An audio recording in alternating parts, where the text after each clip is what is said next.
नमस्कार. व्यसनाचा पॉडकास्ट या आपल्या अत्यंत महत्त्वाच्या आणि आजचा जो भाग आहे तो एक्स्ट्रीमली इंटरेस्टिंग आहे. या पॉडकास्टमध्ये मी तुमचं सगळ्यांचं मनापासून स्वागत करते. हा जो पॉडकास्ट आहे हा आपल्यासाठी मुक्तांगण व्यसनमुक्ती केंद्र घेऊन आलेला आहे आणि त्यांना याच्यात ज्यांची मदत झालेली आहे ते आहेत नॅनोमॅक technologies private limited.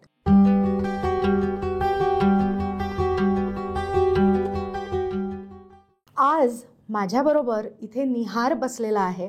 High Nihar, welcome to the show. नमस्कार. निहार, ॲक्च्युली मी तुझी ओळख करून द्यायला हवी. तो मुक्तांगण परिवाराचा भाग आहे आणि दोन पद्धतीने तो मुक्तांगण परिवाराचा भाग आहे. तर मी काही सांगण्यापेक्षा आय थिंक निहार तूच सांग, तुझी ओळख तूच सांग. ओके. मुक्तांगणमध्ये मी 2011 साली स्वतः ॲडमिट झालो ॲज अ पेशंट म्हणून. आणि त्याच्यानंतर मी माझी सगळी व्यसनं सोडून दिली. तर तेव्हापासून आजपर्यंत मी व्यसनमुक्त आहे. त्याचप्रमाणे 2015 साली मी तिकडे ॲज अ काउन्सिलर म्हणून कामाला लागलो. त्याच्यानंतर मी ॲज अ काउन्सिलर म्हणून तिकडे काम करतो. सो गेली 10 वर्ष तू मुक्तांगण व्यसनमुक्ती केंद्रामध्ये ॲज अ काउन्सिलर काम करतोस. हो. फॅन्टॅस्टिक. सो नाव टेल अस. एक प्रश्न मी विचारते पण स्वतः एक रिकव्हरिंग ॲडिक्ट आय थिंक असंच म्हणतात, राईट? हो. रिकव्हरिंग ॲडिक्ट असताना ज्या वेळेला आपण इतरांना व्यसनमुक्त करण्यासाठी काम करतो तेव्हा स्वतःचे जे एक्सपिरियन्सेस असतात त्याचा उपयोग होतो का रे?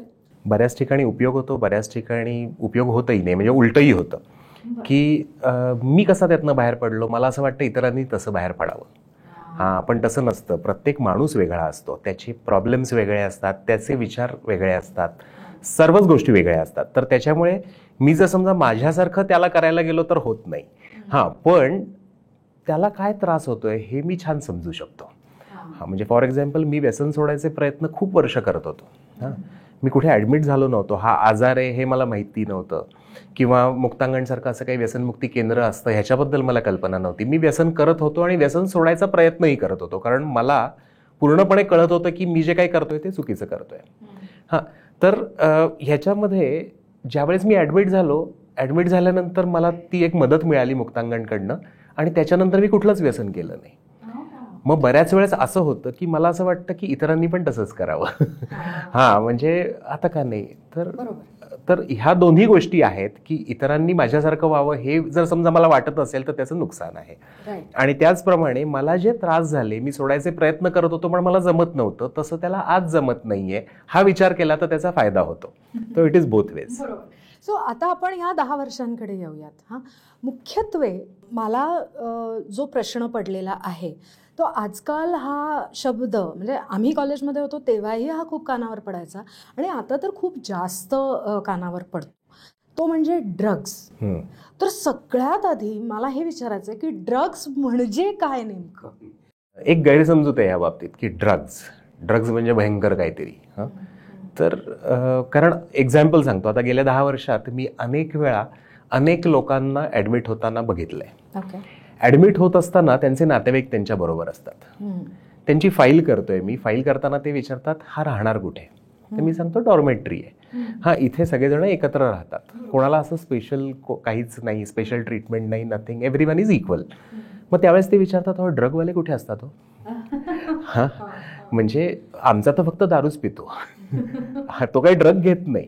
हा एक कॉमन विचारला जाणारा प्रश्न आहे. तो किती चुकीचा आहे बघ. कारण दारू हे सुद्धा एक ड्रगच आहे.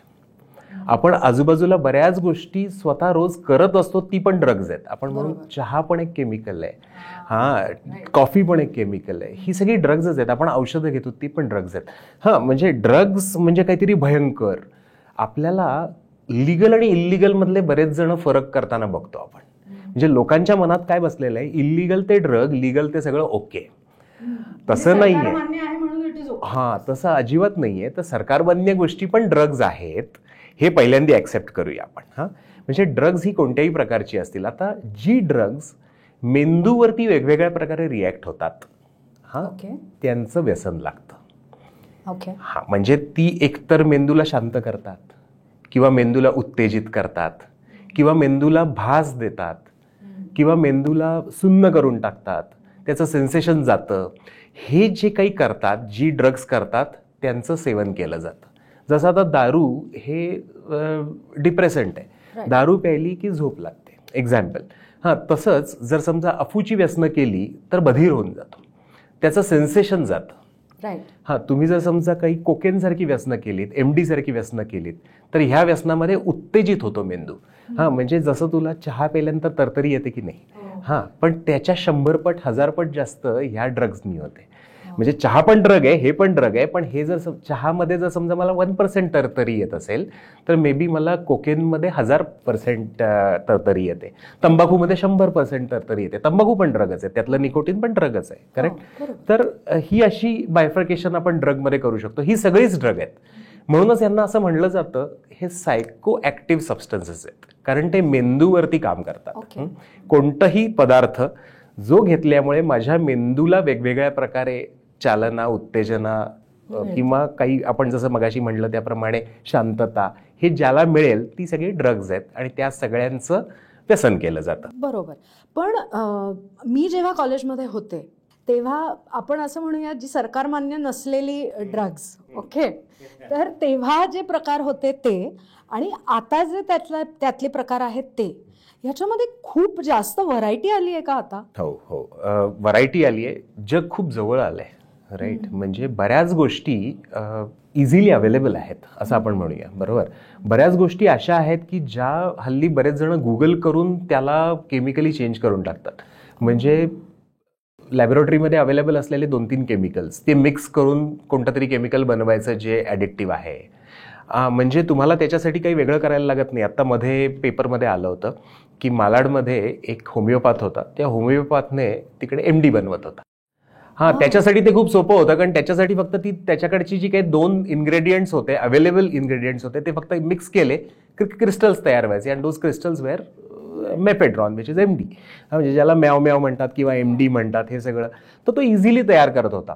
तर अशा पद्धतीने जग खूप जवळ आलंय आणि ते इझिली हल्ली गुगल करून बरेच जण त्याच्यामध्ये सर्च करतात, म्हणून जास्त डेंजरस झालेलं आहे. आणि क्युरिओसिटी त्याच्यामुळे वाढली आहे मुलांची, कशा पद्धतीने करू, काय करू, आणि त्याच्यामुळे ते जास्त घेतलं जातं. So basically Nihar, what you are trying to say is की ही जी इन्फॉर्मेशन टेक्नॉलॉजी आपल्या हातात आलेली आहे त्याचे जसे फायदे आहेत तसेच त्याचे तोटेही आहेत. करेक्ट. म्हणजे मागच्या भागात मंगेश आपल्याला सांगत होता किंवा मुक्तानीही अनेक वेळा सांगितलेलं आहे की आपल्या मुलांशी आपण संवाद ठेवणं, आपल्या कुटुंबात आपला नवरा किंवा आपली बायको, आपली बहीण, भाऊ यांच्याशी संवाद ठेवणं हे जितकं महत्त्वाचं आहे तितकंच आता त्यांची गुगल सर्च हिस्ट्री बघणं पण महत्त्वाचं झालेलं आहे. मला असं वाटतं की गुगल सर्च हिस्ट्री किती वेळा बघणार आपण, त्याच्याऐवजी त्यांना योग्य रीतीने एज्युकेट केलं पाहिजे. त्यांना आपण शिकवलं पाहिजे की काय योग्य आहे, काय अयोग्य आहे. हां, कारण प्रत्येक वेळेस आपण त्यांच्या मागे नाही जाऊ शकत. बरोबर. त्याच्याऐवजी तो अवेअरनेस क्रिएट करणं जास्त महत्त्वाचं आहे असं मला पर्सनली वाटतं. ओके, बरं. आणि आता गेल्या 10 वर्षात काय ट्रेंड दिसतोय? म्हणजे जेव्हा मी ट्रेंड म्हणते तेव्हा माझा रोख हा व्यसन करणाऱ्या व्यक्तींच्या वयाकडे आहे की वय कमी कमी होत चाललंय का अवेअरनेस असल्यामुळे आता नाही आहे तेवढं, म्हणजे कमी होण्याचं प्रमाण कमी झालेलं आहे वय, हे काय ट्रेंड आहे एक्झॅक्टली याच्यातला, if you can tell us? वय कमी तर होत आहे नंबर 1, कारण कमी वयामध्ये व्यसनं सुरू होत आहेत, हे एक पार्ट आहे. त्याचबरोबर आमच्या वयोगटातली म्हणजे 40शीतली 50शीतली जेव्हा लोक येतात ॲडमिट व्हायला तेव्हा आम्ही बघतो जास्तीत जास्त अल्कोहोल, तंबाखू, सिगरेट याचं व्यसन असतं. व्हेअरॅज 25 वर्षाच्या आतमधली मुलं आली तर त्यातली 90% मुलं ही कुठलं ना कुठलं तरी बाकीचं इल्लिगल आपण ज्याला म्हणलो अशा प्रकारचं ड्रग ॲडिक्शन करत असतात, जसं गांजा आहे, हां, कॅनॅबिस. खूप त्याच्याबद्दल गैरसमजुती आहेत, त्याच्याबद्दल मार्केटिंग टीम आहे, त्याच्याबद्दल आपण बोलू. पण ते असेल किंवा MD असेल, हल्ली 0 फिगर किंवा आपण म्हणतो 6 पॅक ॲब्स, जिम, ह्या सगळ्याची हे झाले. तर त्याप्रमाणे मग टर्माइनची व्यसनं, त्याप्रमाणे वेगवेगळी MDची व्यसनं, म्हणजे ज्याला सामान्य भाषेत आपण स्टेरॉइड्स म्हणतो. Yes, steroids is one. आणि त्याच्याच जोडीला काही बाकीची स्टिम्युलंट्स आहेत. हां, म्हणजे फक्त स्टिरॉइड घेऊन उपयोग होत नाही, तर माझ्या मेंदूला चालना पण मिळाली पाहिजे, उत्तेजना मिळाली पाहिजे, ते काम मला करावं असं वाटलं पाहिजे. त्याचबरोबर ते काम करत असताना मला थांबता कामा नये. बघा, म्हणजे आता जिममध्ये आहे, मी जिममध्ये जातोय, मला बॉडी करायची आहे, मला बॉडी करण्यासाठी 2 तास वर्कआउटची गरज आहे. पण 2 तास वर्कआउट करण्यासाठी उत्तेजना पाहिजे. माझी बॉडी अर्ध्या तासाने दमती आहे. मग त्याच्याऐवजी त्यावेळेस मी कोणतं तरी स्टिम्युलंट घेतो. अशा वेळेस आम्ही बघतो बऱ्याच वेळेस जिम्समध्ये ट्रेनर्स इंजेक्शन्स देतात, केटामाइनची असतील किंवा टर्माइनची असतील. टर्माइन इज अ स्टिम्युलंट, केटामाइन ॲनल्जेसिक आहे, म्हणजे त्याला वेदनाच होत नाहीत. म्हणजे ज्यावेळेस तो अर्ध्या तासाने थांबला पाहिजे त्याच्याऐवजी त्याचा मेंदू त्याला सांगतच नाही तुझी बॉडी दमली आहे, आणि तो व्यायाम करत राहतो. म्हणजे त्याचा मेंदू बधीर होतो त्या वेळेला. एक्झॅक्टली, बधीर होतो. काही बधीर होणारी व्यसनं असतात, ज्यातलं हे आपण आत्ता म्हणलं त्याप्रमाणे. तर तो करत राहतो ते व्यसन, आणि त्याची बॉडी बनते, आणि त्याला असं वाटतं की छान झालंय. पण त्याला हे कळत नाही की हे सगळं करण्यासाठी म्हणून मी कुठलं तरी ड्रग घेतलेलं आहे, आणि त्या ड्रगची मला सवय लागते. मग त्या ड्रगमुळे दुसरं काय होतं, आता त्याने टर्माइन घेतलेलं आहे, मेफेंटरमाइन घेतलंय, की ज्याच्यामुळे त्याला उत्तेजना मिळते. तो करत राहतोय. जिममधनं घरी गेला, 1 तासभर जिम केल्यानंतर मला रात्री एकदम मस्त झोप लागते.